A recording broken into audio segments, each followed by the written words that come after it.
फटाक देखिए फटाफट खबरें, डाउनलोड कीजिए तक ऐप। नमस्कार, आप देख रहे हैं बिज तक। मैं हूं रजत देवगन। आज जब बाजार ओपन होने वाले थे तो कमाल के संकेत मिल रहे थे। अमेरिकन मार्केट्स पे तेजी देखने को मिली थी। एशिया बाजारों का मूड माहौल ठीक था। एसजेएक्स निफ्टी बता रहा था 100 अंकों के गैप अप के साथ खुलेंगे और सितंबर सीरीज का आगाज बहुत ही शानदार तरीके से करेंगे। 96 अंकों के गैप अप के साथ खुल गया था आज के सत्र में निफ्टी। आज के दिन का ओपन 17,619 का था और उसके बाद तो और पिकअप हो गए, 17,685 तक पहुंच गए थे। एक बार तो जबरदस्त पकड़ मजबूत हो गई थी लेकिन वो टिक नहीं पाई। हफ्ते के आखिरी सत्र में ऊपरी स्तर पर हुई है मुनाफा वसूली और जो गैप क्रिएट हुआ था वो फिल हो गया। ये चार्ट है आपकी स्क्रीन पे, 5 मिनट का चार्ट निफ्टी का इंट्राडे का, और ये जो कॉलम है ये आपको बता रहा है कि एक गैप अप ओपनिंग देखने को मिली थी। पिछले दिन एक फिसल पट्टी थी लेटर हाफ में, लेकिन आज एक गैप अप ओपन हुए और उसके बाद ऊपरी स्तरों पर जैसे ही 17,685 तक पहुंचे तो वहां से गिरावट शुरू और दिन भर कोई भी बाउंस आ रहा था तो ट्रेडर्स उसमें से एग्जिट करने की ही अपॉर्चुनिटी निकालने की कोशिश कर रहे थे। एक बार 162 अंक तेज हो गया था निफ्टी, लेकिन हायर लेवल से देखोगे तो 127 अंकों की गिरावट ऊपरी स्तरों से निफ्टी पे आज के सत्र में देखने को मिली है। दिन का लो 17,519, आज के दिन की क्लोजिंग निफ्टी पे देखने को मिली है 17,558 की। 36 अंक क्लोज टू क्लोज बड़े हैं, लेकिन ऊपरी स्तरों से 127 अंक हल्के हुए हैं। निफ्टी बैंक 38,987 के लेवल पे बंद होता हुआ नजर आया। 36 अंक ही पॉजिटिव क्लोज टू क्लोज दिखाई देगा आपको ऊपरी स्तरों पे मुनाफा वसूली यहां पर भी, और सेंसेक्स 59 अंकों के गेन के साथ हुआ है बंद। एडवांस डिक्लाइंस निफ्टी के 34 शेयर्स हरे निशान में, 15 शेयर्स लाल निशान में और एक बिना बदलाव के बंद हुआ है। लेकिन जो चढ़ा आज सबसे ज्यादा पकड़ मजबूत कर रहा था वो था ग्रासिम। आज के सत्र में ग्रासिम में 3.5% का उछाल देखने को मिला है। निफ्टी का टॉप गेनर एनटीपीसी 3% चढ़ा है, अदानी पोर्ट्स लगभग 3% चढ़ा, जेएसडब्ल्यू स्टील और टाइटन में भी लगभग 3.25% का उछाल देखने को मिला।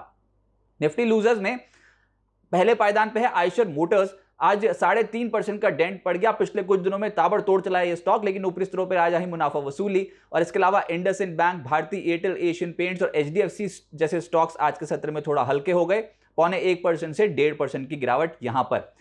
एफएनओ गेनर्स में आज नंबर आया चंबल फर्टिलाइजर का, लगभग 6%, 6.25% का रिटर्न आज के सत्र में जनरेट करा था, लेकिन जो तेजी थी वो शुरुआती सत्र में ही हुई, उसके बाद तो एक दायरे में फंसा हुआ नजर आया। इसके अलावा एस्कॉर्ट्स कुबोटा लगभग 4.5% चढ़ा है, जेएसपीएल 4% चढ़ता हुआ नजर आया। एमएनएम फाइनेंशियल और जीएनएफसी ये कुछ ऐसे स्टॉक्स थे जहां पर आज वायदा में पॉजिटिव रिटर्न्स मिले हैं। एफएनओ लूजर्स में आज आप बंधन बैंक को पाएंगे, आरबीएल बैंक को पाएंगे, जो इस हफ्ते बेहतरीन प्रदर्शन कर रहे थे। हफ्ते के आखिरी कारोबारी सत्र में ऊपरी स्तरों पे आई मुनाफा वसूली। बंधन बैंक 3.5% टूटा है और आरबीएल बैंक लगभग 0.3% हल्का हो गया। इसके अलावा आयशर मोटर्स तो निफ्टी का टॉप लूजर है ही। गुजरात गैस और पिरामल एंटरप्राइजेस में भी आज सीरीज के पहले ही दिन ऊपरी स्तरों पे आई मुनाफा वसूली। सेक्टर स्पेसिफिक कहीं खुशी कहीं गम था, लेकिन एक सेक्टर जो संभाल रहा था वो था मेटल्स। आज शुरुआती सत्र से ही तेजी बन गई थी। जेएसपीएल में JSW steel, Hind copper, steel authority, Ratnamani ये कुछ ऐसे स्टॉक्स थे जो एक्शन में थे। इसके अलावा पावर स्टॉक्स में Tata power, NTPC, power grid का नंबर आ गया, तेजी में थे ये। कुछ चुनिंदा बैंक्स थे जिसमें आईडीबीआई तो है ही, इसके अलावा UCO bank, bank of Baroda, ये कुछ सरकारी बैंक तेज थे। इसके अलावा बहुत ही बिखरा हुआ मार्केट था, इनडिसीजन वाला मार्केट था आज के सत्र में, वो निफ्टी की क्लोजिंग ही आपको बता देगी। मिड कैप गेनर्स में आज के सत्र में फिर से आइए, मिड कैप में जो एक्शन है ये बहुत स्ट्रांग है और आज के सत्र में फिर से जो एक्शन हुआ है वो है सूर्या रोशनी में 20% का अपर सर्किट स्टॉक पे देखने को मिला। तो कैचअप प्ले बहुत स्ट्रांग है मार्केट पे और सरप्राइज मूव देते हैं कई स्टॉक्स। शिप बिल्डिंग स्टॉक्स में एक्शन तेज है। मजगांव डॉक आज का फ्लेवर था, लगभग 13% उछला है। इसके अलावा एडीएजी पैक एक्टिव है पिछले कुछ दिनों में और आज रिलायंस इंफ्रा ये स्टॉक में 12.5% के रिटर्न मिले हैं। इंडो काउंट 10.5% चढ़ता हुआ नजर आया। नेल्को एक स्टॉक था, 10% अपर सर्किट पे था। डीसीबी बैंक आज 10% की चढ़ाई चढ़ गया। श्नाइडर 8.5% चढ़ा है। एडीएजी में एक और रिलायंस पावर, इस स्टॉक में भी इस हफ्ते बहुत स्ट्रांग खरीदारी हुई है। स्ट्रांग मूव है इनफैक्ट पिछले कुछ दिनों में देखे तो, लेकिन लोअर लेवल से पलटा है। प्लीज थोड़ा कॉशियस रहिए। 7.5% की तेजी देखने को मिली।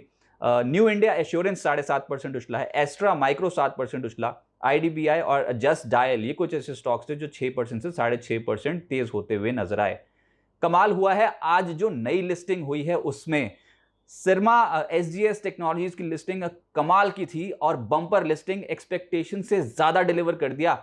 एक्सपेक्टेशन ये थी कि 25 से 30% लिस्टिंग वाले दिन रिटर्न्स मिल सकते हैं, लेकिन जो चढ़ाई चढ़ गया आज के सत्र में जोरदार तेजी में था। इश्यू प्राइस था 220, लिस्टिंग प्राइस 260 और उसके बाद तो पलट के देख ही नहीं रहा था। उतार चढ़ाव तो देखने को मिला लेकिन बहुत जबरदस्त रिटर्न्स। क्लोजिंग है 312 की। आज के दिन का रिटर्न बैठता है 41.82%। जोरदार तेजी, जोरदार एक्शन और वैसे भी सब्सक्रिप्शन फिगर्स बहुत स्ट्रांग थे। 32.5 गुना सब्सक्राइब होता हुआ नजर आया था। इंस्टीट्यूशनल इंटरेस्ट बहुत स्ट्रांग देखने को मिला था। और ऐसे ही आज जो आईपीओ बंद हुआ है ड्रीम फोक्स का आईपीओ, उसमें भी सब्सक्रिप्शन फिगर्स बहुत स्ट्रांग आए हैं। इंस्टीट्यूशनल कैटेगरी ने जबरदस्त दाव लगाया है इस आईपीओ पे। प्राइस बैंड 308 से 326 रुपए प्रति शेयर का है और 56.68 गुना सब्सक्राइब होता हुआ नजर आया है। जबरदस्त फिगर्स ड्रीम फोक्स के आईपीओ को भी मिली हैं। इस हफ्ते बाजार पे क्लियर कट इंडिसीजन था, लेकिन ये जो अगर सीरीज देखो सितंबर सीरीज, तो इसमें आमतौर पे इंडिसीजन वाली सीरीज ही होती है। लेकिन पॉजिटिव साइड पे 20 साल का डेटा बताता है कि लगभग 2.6% रिटर्न आप सितंबर में एक्सपेक्ट कर सकते हो। निफ्टी इस हफ्ते -1% रहा है। निफ्टी बैंक तो बिल्कुल ही फ्लैट रहा है, 0% के रिटर्न मिले हैं। ऊपरी स्तरों पे थोड़ी मुनाफा वसूली ही देखने को मिली। लेकिन इस हफ्ते जो निफ्टी पे चढ़ा वीकली गेनर्स में, उसमें है कोल इंडिया, 6% की तेजी देखने को मिली। ग्रासिम 4.5% उछला है। टाइटन, एनटीपीसी और श्री सीमेंट 3% से 4.25% की तेजी, ये निफ्टी पे सबसे ज्यादा पकड़ मजबूत कर रहे थे इस हफ्ते। लेकिन जो गिरावट वाले स्टॉक्स हैं निफ्टी पे, उसमें है टीसीएस लगभग 5% हल्का हुआ। इन्फोसिस यहां पर भी लगभग 4.5% की गिरावट देखने को मिली। एशियन पेंट्स 4.5% टूटा है। अदानी पोर्ट्स और विप्रो जैसे स्टॉक 3.5% से 4% का डेंट यहां पर। तो ये निफ्टी के टॉप लूजर्स एक हफ्ते में। मिड कैप गेनर्स में अदानी को पाएंगे आप, लोअर लेवल से पलटा है ये स्टॉक और 26.5% की छलांग एक हफ्ते में। आरबीएल बैंक 24.5% चढ़ा है इस हफ्ते। यूफ्लेक्स 20% चढ़ा है। एलगी इक्विपमेंट 17% चढ़ता हुआ नजर आया और मजगांव डॉक 15.5%। आज का एक्शन ही इसको हीरो बना गया और इस हफ्ते के टॉप गेनर्स की सूची में आ गया ये स्टॉक। लेकिन इस हफ्ते चार्ट ऑफ द वीक बना है यूफ्लेक्स। जोरदार तेजी में है ये स्टॉक और ऑल टाइम हाई लेवल्स पे पहुंचा है। कमाल के रिटर्न्स दिए हैं। वॉल्यूम एक्शन बहुत स्ट्रांग था। एक हफ्ते के रिटर्न बैठे हैं 20%। वीकली चार्ट सबसे पहले आपकी स्क्रीन पे, और क्या जबरदस्त चाल थी। इसने 2 लेवल्स तोड़े। 694 का लेवल तोड़ा इस हफ्ते और उसके बाद 719 720 का लेवल भी तोड़ा और जो क्लोजिंग है वो 800 के लेवल के पार हुई है। जोरदार चढ़ाई चढ़ गया। और जो मैं कह रहा हूं वॉल्यूम एक्टिविटी, वो देखिए आप। अब डेली चार्ट है आपकी स्क्रीन पे यूफ्लेक्स का। लगातार 5 trading session one way track पे एक के बाद एक खरीदारी की ही कैंडल्स बनती हुई नजर आई और वॉल्यूम एक्टिविटी बहुत स्ट्रांग थी। और जैसे ही इस हफ्ते इसने 720 के लेवल के ऊपर की क्लोजिंग दिखा दी, तो उसके बाद तो बिल्कुल खड़ी चढ़ाई देखने को मिली है और 800 के लेवल के ऊपर की closing, all time high levels पे यूफ्लेक्स पहुंचता हुआ नजर आया। तो ये चार्ट ऑफ द वीक है, जोरदार तेजी में, और निवेशकों को जबरदस्त मुनाफा इस स्टॉक में होता हुआ नजर आया। अब आगे क्या होगा? देखिए, जो बाजार नर्वस है वो ऑब्वियसली यूएस मार्केट पे किस तरीके का एक्शन होता है उसको बहुत क्लोजली ट्रैक किया जा रहा है, क्योंकि जैक्सन होल सिंपोजियम वहां पर चल रहा है। और ये बैठक हालांकि आज बहुत इंपॉर्टेंट है। देखना होगा कि वहां पर फेड चेयर के बयान क्या निकल के आते हैं। हमारे मार्केट्स इंपैक्ट होंगे इसमें सोमवार को जो इंडियन मार्केट्स, घरेलू मार्केट पे सबसे बड़ा इंडिकेटर है और जो बहुत क्लोजली ट्रैक होगा और जिसपे आप बिस्तक पे सबसे बड़ी कवरेज देखोगे, वो है रिलायंस इंडस्ट्रीज की एजीएम। जी हाँ, annual general meeting Reliance industries की 29 अगस्त को है और ये बहुत मायने रखती है, क्योंकि मुकेश अंबानी साहब क्या कुछ कहते हैं 5G रोल आउट को लेकर, ये बहुत क्लोजली ट्रैक होगा। और इसके अलावा अगर कोई भी टिप्पणी रिलायंस जियो और रिलायंस रिटेल की लिस्टिंग पे कर दी, तो वो तो एक बूस्टर डोज बन जाएगा, जिसकी उम्मीद अभी बाजार को नहीं है।